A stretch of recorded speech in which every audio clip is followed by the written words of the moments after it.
welcome to Unlocking Human Potential with me, your host, Andy Hosgood, a podcast dedicated to exploring what really takes psychologically, behaviourally and practically to help humans thrive through conversations with leaders, founders, coaches, behavioural experts and people shaping how humans perform and grow. Is this for you? Well, if you're a leader, a founder, a business owner, an ambitious professional who wants to do more than just perform, they want to grow, inspire, bringing the best out of yourself and the people around you, then the mission is simple: to explore how individuals and teams unlock potential in themselves, in others, and the organisations they shape. Each episode is a deep but relaxed conversation built around three core questions. How do we optimise ourselves? How do we unlock potential in others? And what's the best advice that our guests can give to you, the listener? So now over to this episode. I really hope you find it helpful and insightful.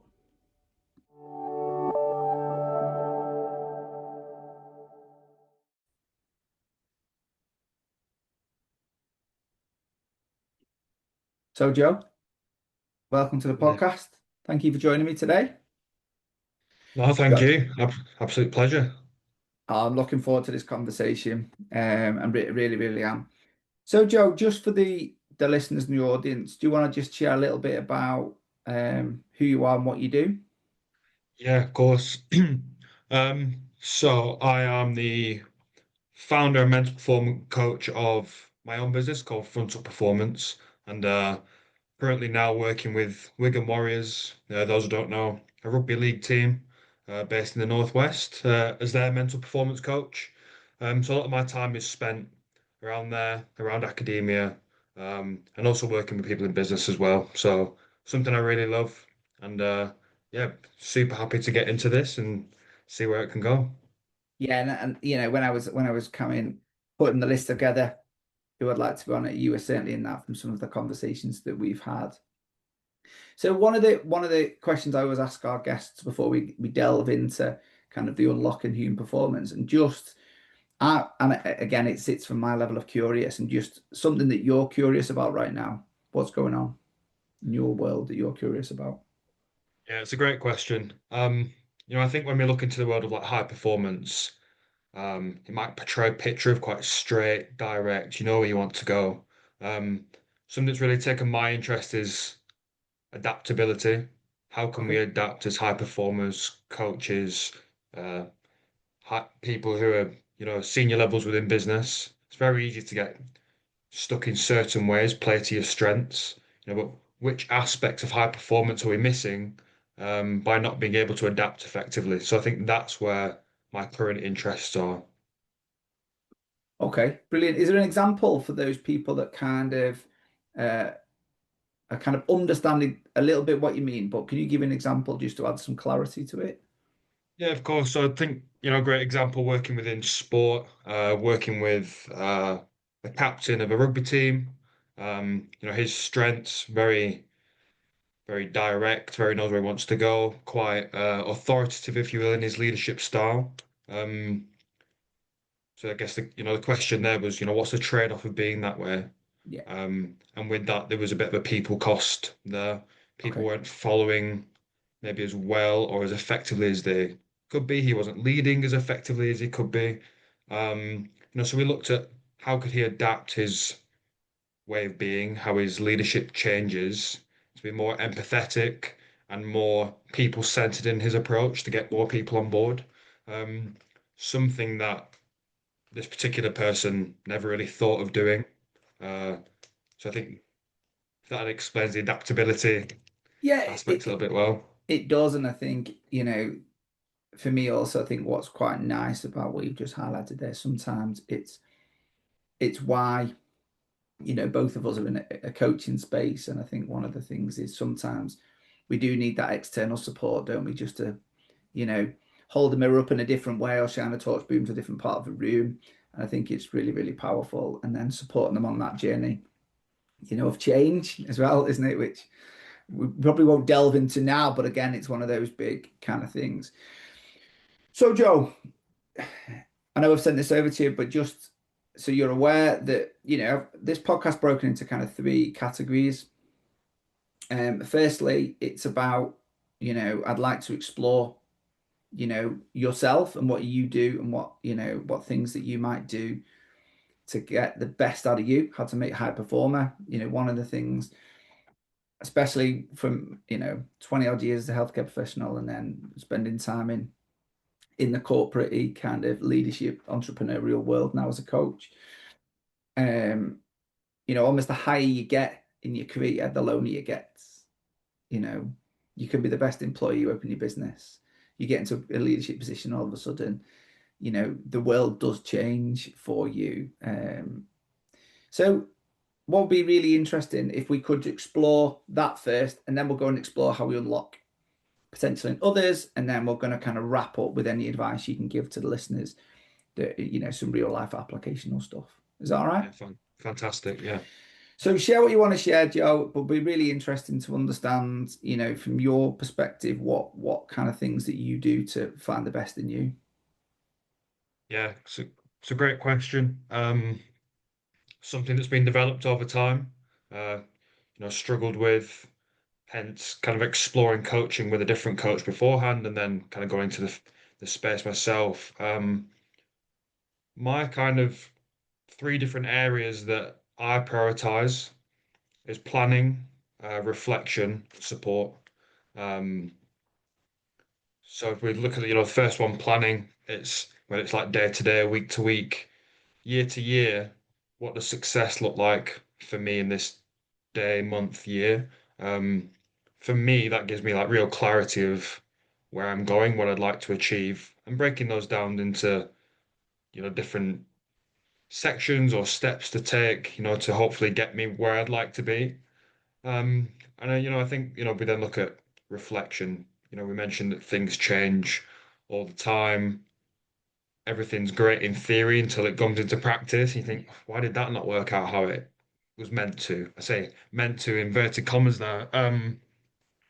So reflecting, what worked well, what didn't, why didn't it work well, what can we do differently moving forward? It's a huge part of my own reflection and development. And I say that particularly from, I mentioned before, adaptability. I'm not one necessarily to naturally reflect and see a different perspective. I'm quite forceful in my approach, like as a personality, it's quite direct. Um, so that really helps me see a different picture. And you mentioned entrepreneurs, people that are fairly senior can get quite lonely at times. With that reflection, it provides a different perspective, and that I suppose that leads quite nicely into the support. Um, yourself, you've been a big support for me in the past and current, and a few other people as well along the way. And having that space to talk about what's going on, the struggles that you're facing, how we can best overcome it, maybe some advice along the way. I think having that social support can be great for confidence. Sometimes a little bit of validation when you need it, when you're a bit unsure about things. And yeah, that's kind of my kind of three steps for me, anyways, or areas, if you will, of how to lead a life that I want, I suppose. Yeah, and you're out if I just reflect some stuff back. Definitely, yeah. So, one of the things that I thought was lovely when you opened up is that you almost said it's a journey and I'm learning. And, Yeah.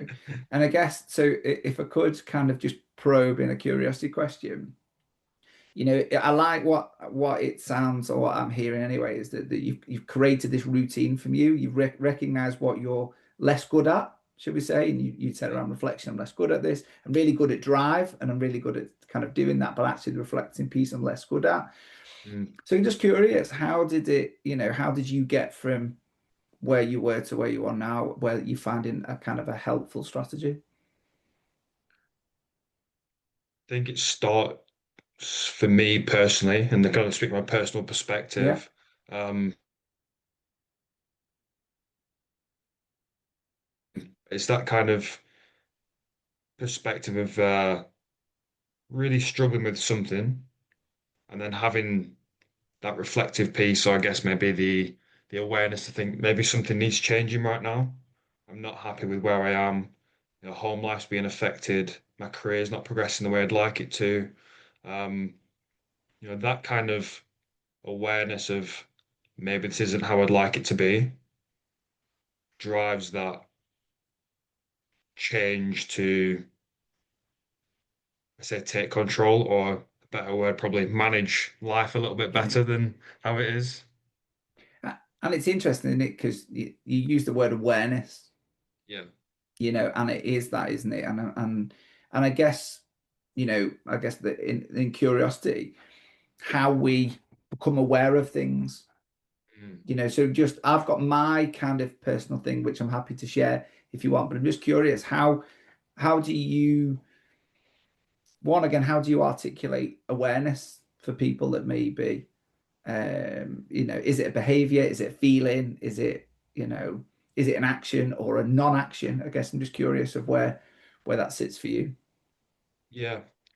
For me, awareness comes from expectation versus like reality, kind of Okay. what you hope it to be and where it actually was, and that kind of space in between.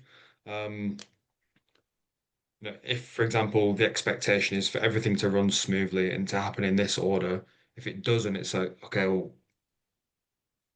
what went wrong or what didn't happen here, or why am I feeling this way? Because I didn't think I was meant to feel this way about a certain situation.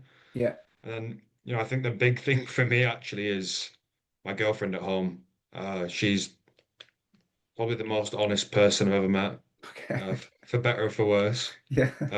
We won't So explore that, but go yeah, on. um, so she'll always reflect of how I'm being around the house, your mood's dropped, what's happened, that kind of external feedback from other people. I think Yeah. feedback's massive. Yeah. It's Okay. absolutely huge. Yeah. Yeah, and it's interesting, isn't it? Because I think we do, you know, and self-awareness is something I talk about a lot, and that's why I kind of again probed a little bit on that, and I guess it's nice. And also, what I'm hearing there is you've got people around you that you trust and opinions you trust, and it Yeah. sounds like, your partner, your girlfriend is somebody not only you trust but isn't afraid to kind of, when your awareness is maybe less good, she's good to kind of just bring your awareness back up to good. Is that Yeah. fair? Yeah. It's Which definitely which is fair. Yeah. which is nice to have, and if I can share something, for me when we're on this topic, there's two big things for me when I know that something is happening for me. One, I get a really almost increased kind of mental headspace where I just feel like my lack of clarity in thought is really poor. And that Yeah. I've learned along the way that that's my okay. You've got your balance wrong here. Something isn't Yeah. quite, and it's to the point where I can kind of simple tasks feel quite difficult, or I Mm. get irritated quite fast, which is the second one. So I use the analogy that you know we've got a dog and a cat, right? So the cat will just paw on the back window. Now normally I laugh at it, but when I don't laugh at it, as in to say, "Wah!"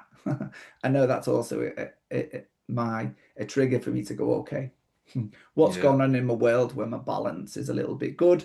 What do I need to Mm. stop and do? And so going back to what you were saying, about this reflection piece and then what do you do with it? I guess what have you learned? Is there any models that you've done? Do you write things down? Is it a mental thing? How do you kind of those three steps that you've done? How do you do that? So maybe listeners could potentially model what you're doing. Yeah. So I kind of use like two techniques when I probably realize I'm in need of some reflection. Um, so for those who are listening and not watching, I'm holding up a phone right now. So it's probably my worst enemy, and I imagine it's quite a lot of enemy for, a lot of people. Yeah, Um, so one big thing for me is put the phone away, just throw it in a different room, go for a walk, 30 minutes, an hour, and just have like time to stop and think and process and yeah, just I guess like have a look, ask yourself some questions around, what's happened. Are you okay with what's happened? Are you taking care of yourself?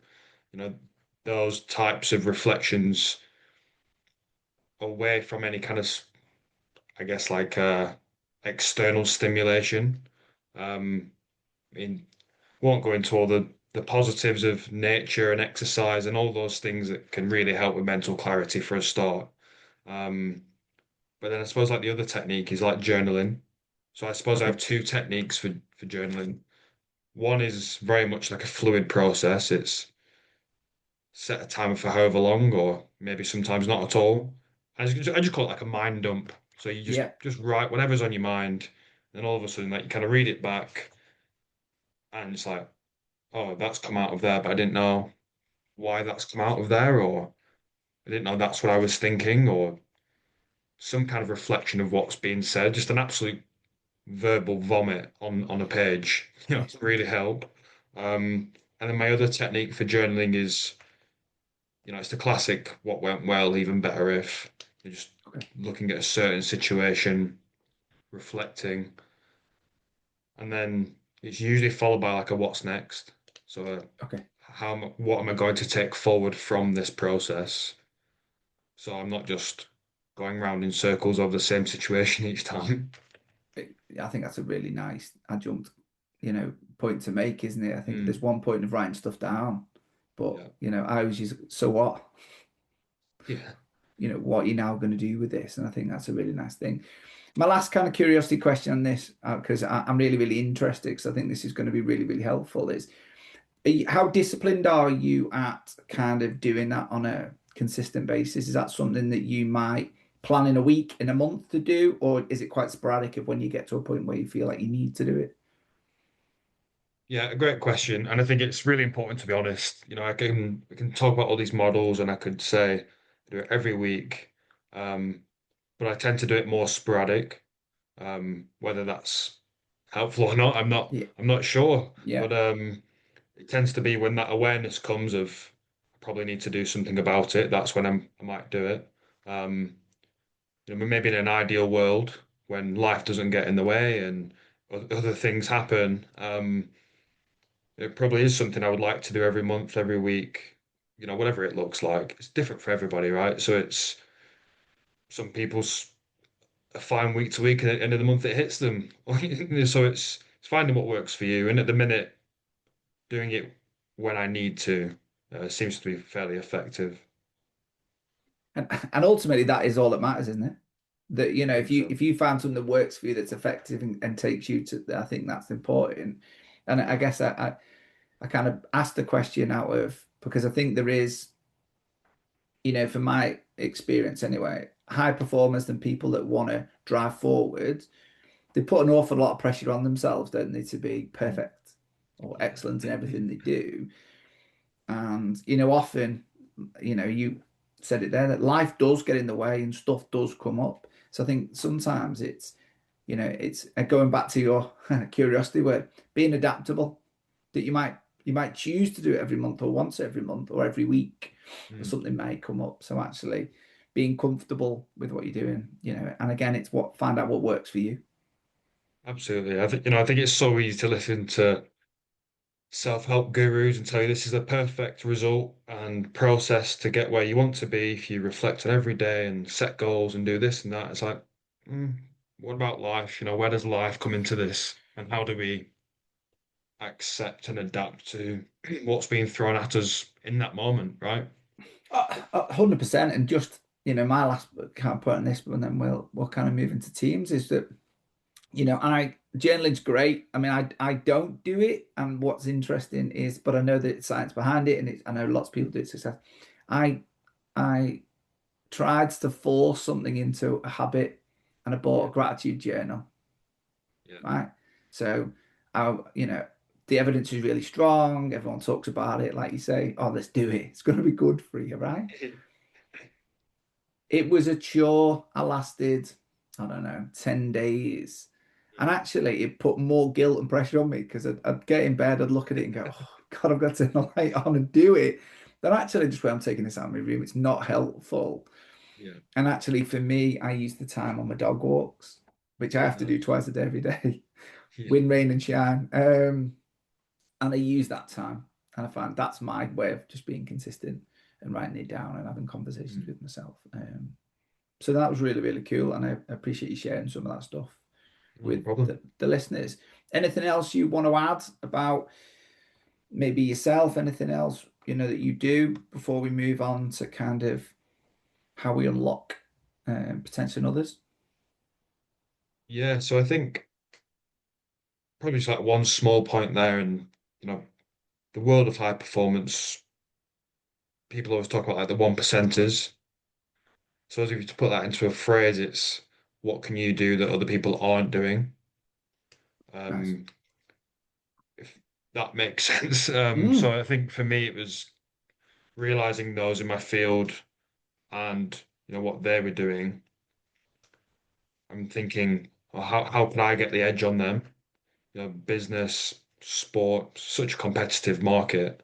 yeah. Um, and I think if we can map out some of the standards of other people or those who are, fairly senior within that world, how can we just get that 1% more or take the edge or what gives you an edge as a person? You can really hone in on those strengths and, double down. And a phrase that always connects with me is it's actually from a book, but it's called So Good They Can't Ignore You.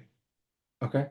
So it's kind of explains itself, but having that edge where people think, yeah, this guy's really good, girl, guy, whatever it is, and they can't ignore the passion, the talent, the drive, the the logical thinking and process of this person. So for me, the 1%ers are really important. Yeah. And I guess that's the other thing is it doesn't have to be massive, does it? I think I quite like that 1% because it means that there can be little change consistently over time. And Absolutely. I think that's the key thing is ground change. Some people feel that they have to make real big steps, you know, Mm. in a short period of time. And actually, a lot of the evidence just says, look, if you can just do those 1% consistently every single day, actually, you are going to win longer and faster and hopefully without burnout, which Yeah. again we see an awful lot of. But I Mm. do like a lot of that. A lot of the boxers say that, don't they? That's why they run Mm. on Christmas Day and do things because they'll always turn around and say, look, that no one else will be up running on Christmas Day. Yeah. And So obviously, there's a trade-off to that as well, isn't there? It's correct. if Yeah, I was if going to you lean into yeah, constantly pushing and driving, yeah. what is the trade-off of that? And it could be burnout, stress, relationships, and then there's another debate and question there around does that then hinder the performance that you're striving for? And I would say it absolutely does. Hmm. So again, a huge word, but it depends, and it's balance, isn't it? It's finding what's right for you and the recipes and ingredients that support your version of high performance, not everybody else's. Yeah, and I think that's so important.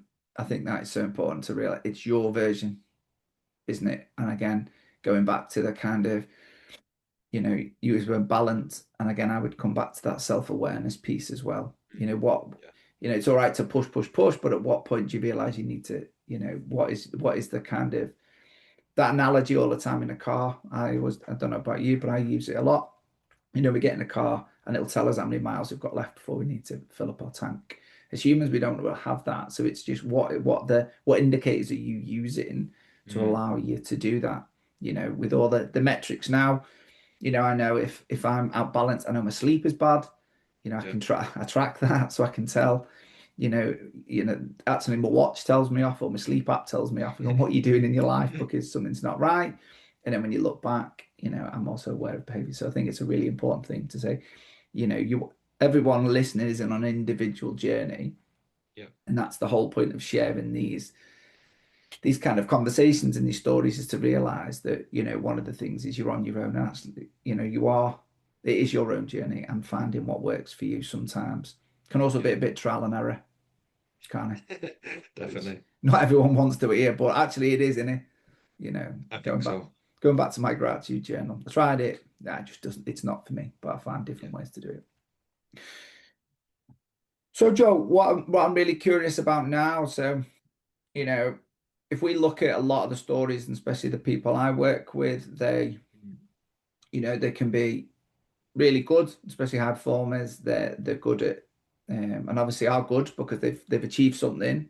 they move into positions of either leadership or they've moved into coaching or they've moved into other things. When now it's less about them, more about how we get the best out of others. Of course. So just curious to lean in this. Where would you like to begin this kind of unlocking others?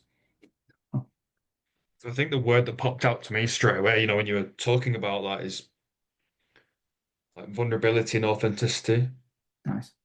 This idea of connecting with others from a really authentic place, not portraying somebody or a leader who you think would be effective, but an effective version of yourself, if that makes sense. Yeah, I think yeah, authenticity is the word that pops out to me straight away there. Can you just explore, because again, being vulnerability is certainly, something that's Mm. I see and people talking about a lot. I guess there's the how do we, if you are a leader or a listener or a high performer, and how do we begin? Can you any tips or hints to how to become comfortable with that? With the authentic side. Or and being vulnerable. There is a Yeah. certain element of going, when you try and tell a leader or you explain or you're talking around people listening to this and going, I'm not letting me guard down. Mm. So is there anything around that that you could explore for the listeners? Yeah. I think vulnerability, first off, like anything, is a skill that's trained and developed over time. It's Brilliant. not to be vulnerable straight away if you're maybe the type of person currently that really struggles to be vulnerable. Um, I think for me, it comes from self-confidence. This is just one aspect of being vulnerable.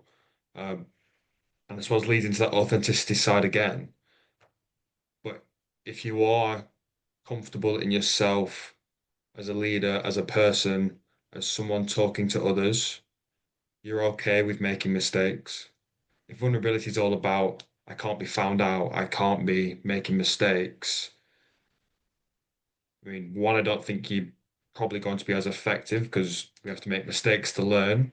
Yeah. Um, but being okay with that, the process of making a mistake and communicating that with the team, Yeah. knowing that telling and letting them know that you're not perfect and you'd really love their input of how we can develop further together. It's not a one man commands all. It's very like certain scenarios, everyone coming together and supporting a greater vision and goal that they've defined as a team. And I think bringing people on board rather than telling them what to do, I think it's a great way of developing relationships, vulnerability, communication, and you'll probably find that people come along on board a bit easier as well. Oh no, 100%. And I think what we both sing from a very similar hymn sheet, don't we? So I think that's really interesting. I guess what I'd like to explore, so moving then into okay, so having you, I heard from you that you're saying it's about confidence, about you being vulnerable. Mm. How do you then create an environment where people feel that they can be the same? Because it's great that you can do it, you know, for people to put the hand up and challenge or to come up with ideas or innovate. I think that's what you were saying. How do we create a vision together? We've all been in rooms, haven't we, where there's the one loud voice and there's the quiet one in the corner that isn't contributing anything. So I guess how is there any, from your perspective, any kind of hints and tips? You smiling, Nick, this is a big topic, isn't it? How do we create an environment where, that vulnerability and authenticity, that behavior then can be modeled by each and every person of that team? Yeah. As you said, I'm smiling and laughing because it's a very chunky topic. Yeah. Culture as a You can cover whole, it. You can cover it in the next 10 minutes, right? cover it in two. No, All right. um, culture is a huge topic. People are complicated, and people coming together even more complicated. So it's really challenging first and foremost. For me, and this is how I've worked with teams, what I've found to be effective is sitting down like as a group in a circle. And I mean, you'll know what I mean by contracting, but for Yeah, those who don't, finding a certain, a group or a list of ingredients or rules that you'd like to follow as a group that would be helpful moving forward, and hearing from everyone, because there will be those who won't speak up, there'll be those that will dominate the conversation. And if you know as a leader, for example, that honesty and communication is vital, having those conversations with members of your team of why they might not think that's effective or important to follow. Um, and really just like coming together as a, not to go too deeply into it, but like a social identity. So we're all contributing to one vision and idea of high performance or success or goal or quarter or whatever it might be, and hearing from everyone and having their input and having that space where it's not judgmental, people aren't being criticized, but having those agreements and embedding them within the culture, I, I think is so important. If you can't speak to people, if you don't recognize their viewpoint or their opinion, how can they ever feel able to be vulnerable, open up, and communicate their own ideas? yeah, no, I think you make some really lovely points. Are you so when you're, I guess, in your experience, when you're doing these kind of, you know, group contracting or creating a team agreement kind of stuff, is it a live document? So are you kind of, as people are doing it, are you creating it as and when, or how do you normally do that for those people that are unfamiliar with that kind of process? Yeah, so for me, it's more of like a huge whiteboard activity. Okay. And you know, I'd probably say, this doesn't happen just in one session, but it's uh, giving everyone the opportunity to talk, what they might come out with, and having a discussion around each individual factor, ingredient, topic that they feel like is important. And I suppose what's really, really important for me, coming back to what I probably first said at the beginning, is that adaptability and that reflection of, are these rules working for us as a team? Okay. Yeah. How can we adapt or change them, or what do they mean? So for example, honesty might mean one thing to one person but different to another. So it's Yeah. about agreeing what that might mean. But there are going to be differences within the team. There always will be, because people are complicated and people are different, and that's good. It's really, really good, but provides its own challenges too.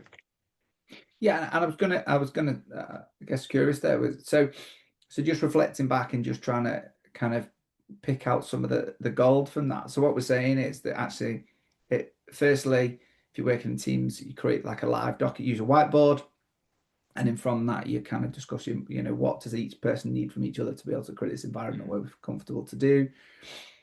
And do you then also say, well, where do we sit with challenge? So again, how do we know? Is there a piece around? So because like you've said, everyone, if we're going to give everyone an opportunity to speak, Mhm. then there are going to be differences of opinions. Yeah, And that's normal, isn't it? I use an analogy all the time. I've said it a million times. I never walk into a room and expect people to look the same. So I yeah, can never assume they're all going to think the same. So we're all gonna think different. And even me and you have probably done a lot of our coaching stuff. We're gonna probably have a different outlook. They're both yeah. right to us and both get good outcomes, but there's Mhm. different ways of doing things. So we're just curious, how do you, how where do we manage those situations? Is there anything so that people feel that they can be heard but also listened to? Is there any tips on that? Yeah, so I think that idea of challenges, it's so important, especially within sports psychology and science. You have these like arbitrary metrics. And what I mean by that is, if someone says they're up for a challenge of 8 out of 10, it's okay, what does that 8 out of 10 mean and look like? Um, so again, around that kind of group agreement of, challenge is really important. Some people have different relationships with conflict than others. Yeah. Um, so I think first and foremost, it's not about getting personal. People will get personal in the workplace and in sporting contexts. Um, I don't believe there's a place for that. Um, it's about accepting people for the comments that they make and the ideas that they bring. And then I think it is then about contracting challenge and what it looks like. So for some people, it'll be, I'm not comfortable with this amount of challenge, whether it's picking their idea apart. Is that helpful in the moment? Is it not? Some people may not be comfortable with any challenge at all. Again, is that helpful? Is it not? So coming to an agreement of and why, let's say a 7 out of 10 might be really useful and why a 10 out of 10 might be destructive to the process. I think it again is important and effective to establish that agreement. I'm not sure if I've answered your question actually. No, yeah, you have, because I think what we're looking at is is finding ways that, like you've said, there's going to be challenge, but a lot of, and again, I'm talking from a personal experience, you know, challenge done well can be really, really impactful because it's Yeah. sharing a different viewpoint that you may not have thought. And I've Mm, seen it where someone's gone, oh, I actually disagree with that because I think this. And the person's gone, oof, never saw it that way. Yeah, let's yeah. do that. Right. So it actually creating an environment where someone, and it was the quietest person in the room that went, actually, I don't disagree. And I was like, oh, and it made, and it was quite a light bulb moment. Everyone went, "Oof, Mm, that was good." They just changed the whole viewpoint and saw it from a different way. So actually, it was really, really effective. But also, like you said, if there's just challenge, they don't actually move on. yeah. So it's because it's just the. So again, there's an element like you've said. I think it's important. And the other thing I heard, from you is again the power of being maybe the facilitator or setting the rules of what that looks like, so that Mm, actually there is also a level of fairness. Is that everyone feels that they've had an opportunity to contribute and they've been treated fairly, yeah, and that definitely. their opinion matters. Mm, Um, the other thing I heard, and I just want to just dial in on it. So what we're saying is every time a team, like you've said, you're going to do this the first exercise. I think it would be lovely, wouldn't it? But I think we'll also be naive to, that behavior is then going to automatically change and move on. So I heard you saying that what you would do is every time you back as a team thing, you kind of reflect back on what you agreed. And then yeah, also, part of that reflection is going, okay, so what is working, what hasn't worked? How do we need to adapt? Did I hear that yeah, correctly? yeah, that's right. Yeah, Okay, cool. But it's a being comfortable again, coming back to that word, it's been used a lot. It's good. The adaptability, because even yeah, where, if you're working with a new team or you're in a new leadership position or you're listening to this and your team you don't feel as being effective as they possibly could do. So you think, right, I need to start I need mm, to start exploring these different things. It's realizing that actually even, version 1 might not be the same as version 8, yeah, and they could be different. But again, it's to just try and make the team workers better. No, that's yeah, that's really good. yeah. And just on that as well, I remember when I was working within kind of like the performance and leadership space in like a cooperative area within London at the time, and they had a really, really, really effective process for feedback. Okay. It was, I mean, I'll explain it and then we also look at the negatives of this. But after every meeting, they would set aside 5 minutes at the end and give feedback of how that meeting went Okay. and and then how they would then adapt it moving forward. You can also Okay. imagine if they have 10 meetings a day and each meeting is being reflected and changed, people can get quite or feel like it's quite laborious. You're also thinking, well, I've got all the actions from the meeting and all the actions of how to conduct the meeting better next time. Again, it's asking the question, is doing it that often effective? Sometimes it definitely was, other times it wasn't. So, having the feelers out for, is this the correct process to go through? But for me, experiencing that constant reflection of little things like a meeting or a team meeting or a board meeting, yeah, it's so important for how we can then develop moving forward. And I suppose it then comes back to, the call it a team intervention, reflecting on we've agreed these set of rules, but actually, is it working? Is it not? And do we want to carry on like this, or what needs changing? And again, providing that fairness and openness and communication with everyone to have their say, because like everyone doesn't look the same, everyone doesn't think the same, as you Mm. said. So it's yeah, just like a really, for me, it's a really important aspect of developing teams. Can I explore a little bit that with you? Sure. So part of me's thinking there. So if you had to change every meeting, how do we know if things are working? I guess that would be my, because it, I would love to say, someone teaches me a new behavior, book them aware of a new behavior, and all of a sudden next week I've got them nailed, right? I don't think my humble opinion is people on do like habit change takes a while. So what if is there anything around and it might be from your academic understanding of the science of, how long do we have to leave something when we've made an altercation change to see actually how long will it take to actually move into becoming normal, if that makes sense? Yeah, so I think you'll probably hear online that it takes 30, 60, 90 days to build a habit, whatever it might be. I'm not sure I totally agree with it. I think it's different for everyone. Hmm. But I think what I do know is that if we're always constantly adapting and changing from minute to minute, day to day, how do we actually know what works? Yeah, that was my point. Yeah, exactly. Yeah.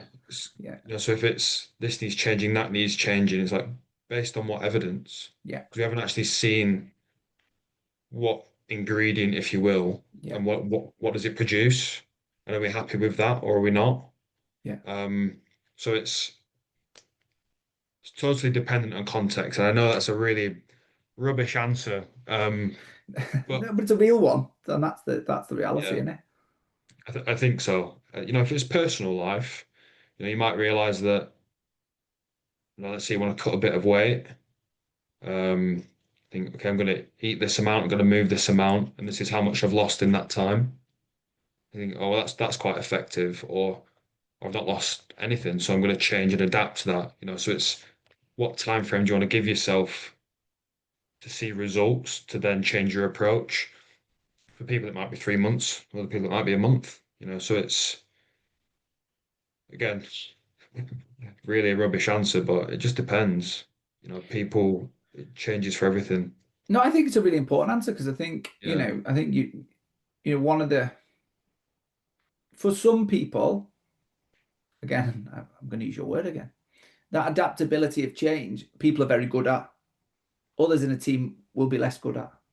Yeah. So it's that analogy. Do we measure it when at the slowest rate rather than the fastest rate? Because Hmm. you might have one person who's dead good at it, but the rest of the team are medium Yeah. or less good. Okay, so actually, there's an element of going. So then we haven't got a team again. We've just got really one individual that's got it and the rest haven't. Or do we wait for everybody? And then it's managing the person that's got it already. Mm. How do we manage with that? With their thing. It's very interesting when you talk to, and you may have experienced this. The employees. I get the opportunity to not only speak to leaders but also teams. And the team Mm. are like, yeah, but he changes his mind every week and we're doing something different every week. So we just start going on that and then we're doing that and then we're doing that and then we're doing that. And they're like, oh. So actually it can be, if there's too much change too soon, actually it can be a less productive, less high performing environment because everyone actually doesn't know, there's no clarity, of what they need Yeah. to do. Absolutely. I think it comes probably back to most constructs in that it's just a sliding scale, right? Too Yeah. too much of it is probably not great. Too little of it is probably not great. And finding that sweet spot or like wiggle room for, yourself and the team,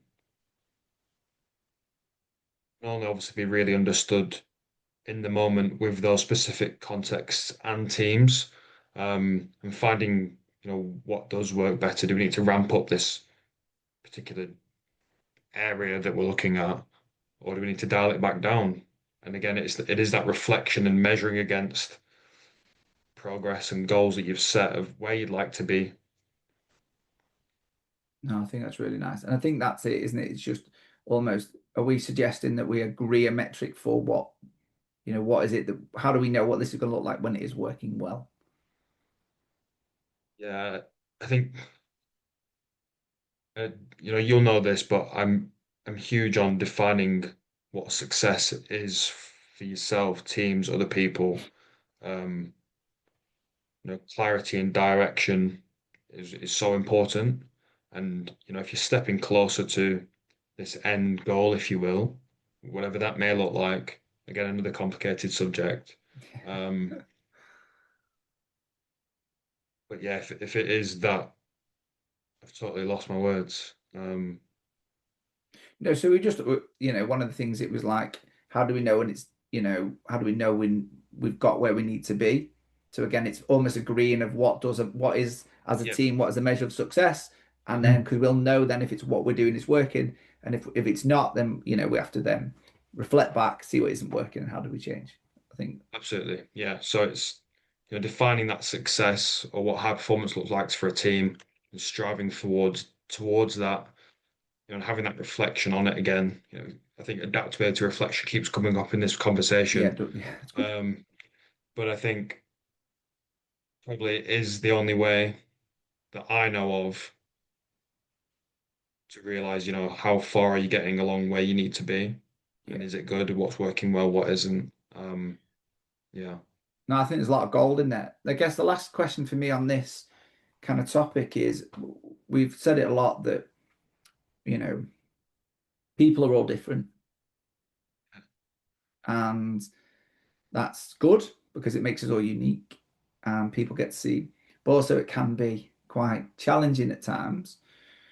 I'm just curious, is there anything, but understanding how to get the best out of, especially in a team situation, how to get the best out of individuals, knowing that individuals are different. Is there any insights that you can share about is that something that we adapt ourselves to them differently, or how we deliver stuff? Do we have to deliver stuff in different ways for different styles? Just curious to explore where that lands with you. yeah. It's a really interesting question. So we'll know as like coaches and practitioners that when we're dealing with, say, dealing, that's a very harsh word. When we're coaching a client, um, we employ something called unconditional positive regard. So it's seeing the person whole and accepting them for who they are and how they come. And it's not bad, it's not good, maybe differences in opinions, but Yeah. that's okay. They are whole as a person, and we employ empathy through that to try and understand that uh, person we're talking to. I'd say I try and do that in most of my life, but we're all human at the end of the day. Like we're never going to get along with everyone, or we're going to disagree with different aspects, and that's totally normal. Different values and standards that other people might have. Mhm. So I think one thing that comes to mind, I was watching it the other night actually, Ted Lasso. He comes out with a great phrase, and it's be curious, not judgmental. And I think in a team environment, when we all know that we're trying to strive towards a similar or the same goal, and people have a difference of opinions or operate in a different way, to be curious about what that entails for them and what it means, rather than it's different, so it's wrong. So having that mental approach to try and be curious about how can we move together as a team, not yours is wrong, I'm right. Um, Again, people all think in different ways, and that is such a strength in a team. People might think, well, if everyone thinks the same, then it's great. I don't think it is personally. You need I those agree. different opinions. That's how we innovate, I believe. Absolutely. Yeah. If everyone's doing the same thing, then Mm. actually, where does the innovation come from? I think the innovation comes from difference of opinions and actually building those opinions, isn't it? Yeah. I love that quote. In fact, I'm actually trying to find that quote on a mug because I think for this podcast, I want it because I think Yeah. that is, curious, not judgmental. I think is just an absolutely fantastic Mm. lens to view leadership through and dealing with people through. Yeah, I think yeah, that small phrase means so much, got so much meaning behind it. Yeah, it's really Yeah, no, powerful. no, certainly it's and I no, definitely, definitely, definitely. I guess, you know, for me also it's just coming from, and the only thing I would add, and I'd be curious where this lands, and then we'll move on to some advice. We never really know what's going on in someone's world, do we? It's and for me, when I first listened to Stephen Covey's Seven Habits, is it Seven Habits of Highly Effective People? I listened to the audio, and it was talking about him when a guy on a train and his kid, and this kid's running around, and actually he saw it as going, this guy can't control his children, and then when he speaks to the fellow and finds out that the mum's passed, Yeah. all of a sudden this lens that we're seeing things through, and we truly don't all know what's going on in people's world, do we? And I think, if you're a leader and you're seeing people behaving in a less effective and less good way, sometimes maybe that's a behavior that's changed over time.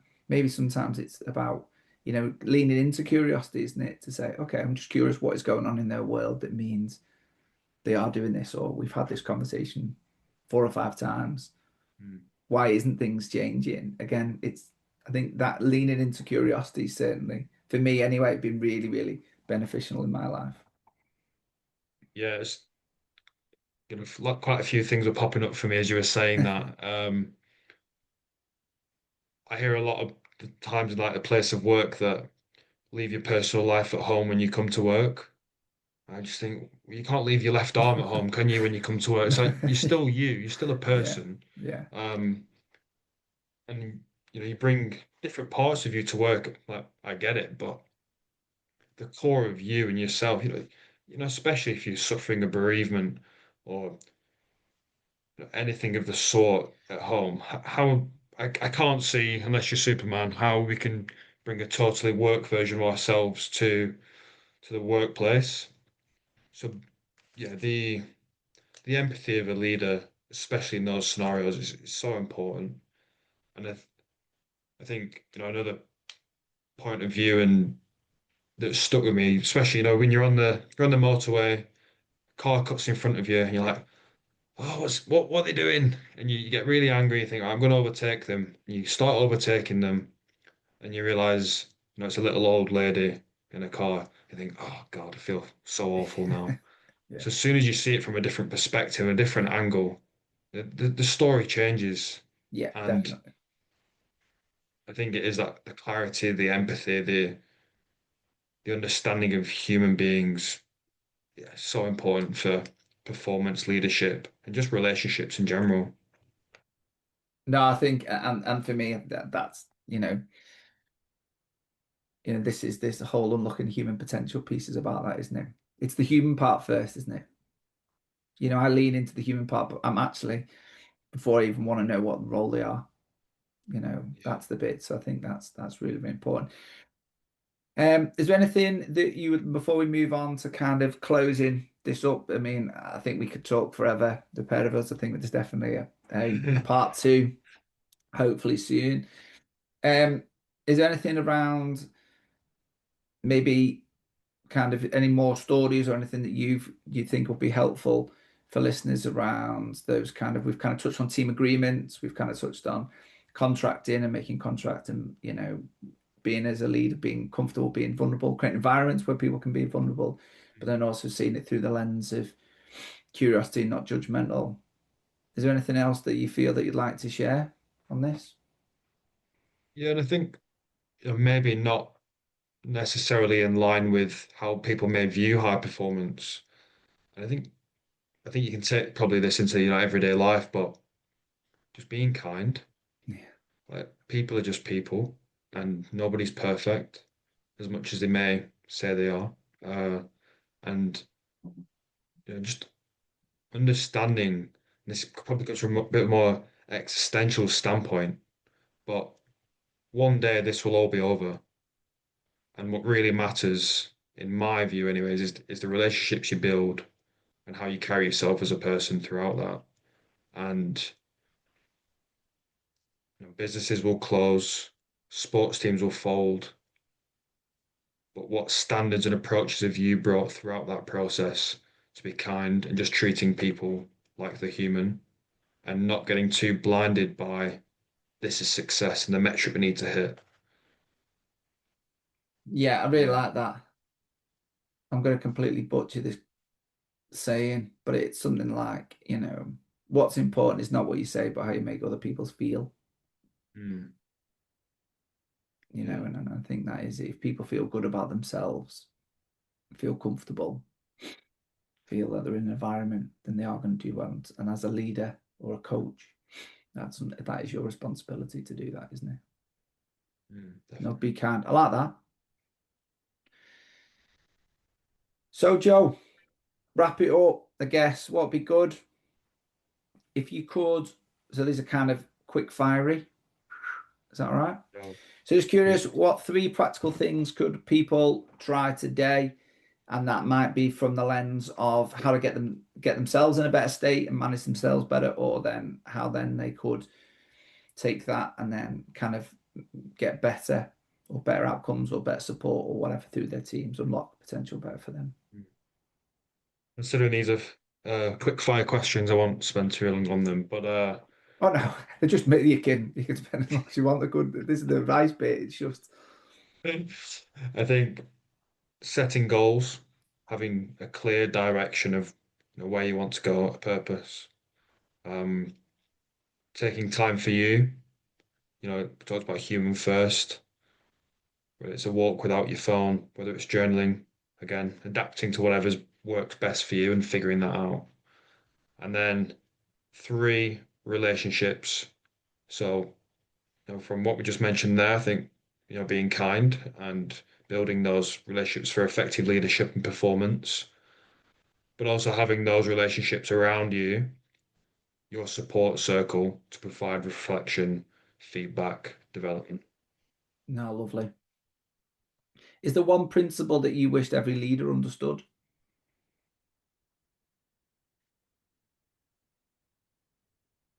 It's not all about the metrics. Nice. And then there's been loads of insights in this conversation. Any advice on what people listening can take these insights and how to then turn them into some actions? Yeah, I think for me, a big one, and I mentioned it previously, but it's planning where you'd like to go and how to get there, and what ingredients can you put into this version of where you'd like to be. I think planning's important. I won't get into all the science of it, but if we can take away the sometimes blurry vision of the emotional side of things and start planning of where we'd like to go, uh, through our frontal lobe and accessing the facts and logistical side of things, I think so important. But within that planning, it can access a multitude of different areas. And for me, it's all about surrounding yourself with the right people. Like I don't know about you, Andy, but for me, I wouldn't have got to where I am today without the right support and help of other people on a similar level or those who have been in the industry for 30 years. Um, and just having that guidance, support, the kindness, generosity from maybe an entrepreneurial perspective, like connections into different places, building those relationships. Um, yeah, I think can be really, really powerful. Planning and connections. No, nice. Really nice. Nice. So for people listening, if they want to get in contact or reach out, where can they follow you and how can they get in touch? So on Instagram, it is frontal performance, and then website is www.frontalcoaching.com. Brilliant. And what are you on with next? Anything exciting? I am just about to go for a run, Oh, nice. and and the weather's not particularly nice. So Okay, we'll see. some state management. Yeah, I think so. Brilliant. And if you could give one final challenge to the audience, what would it be? Spend 60 minutes without your phone and A see day, what a comes up. week? What? Uh, just as a one challenge thing. Just Just a one-off, just say, can you stay 60 minutes without getting at your phone and see where it lands? see where it lands, what comes up for you. Do you want to carry it on? Awesome, thank you. Before we sign off, is there anything else you want to share? No, I think that's everything from me, Andy. Again, once again, thank you. It's been an absolute pleasure. Always good to Oh, catch up. yeah, it's been a really nice Um, conversation. I really appreciate your insights and your honesty. It's been lovely. Thank you. no, pleasure. Thanks, Andy.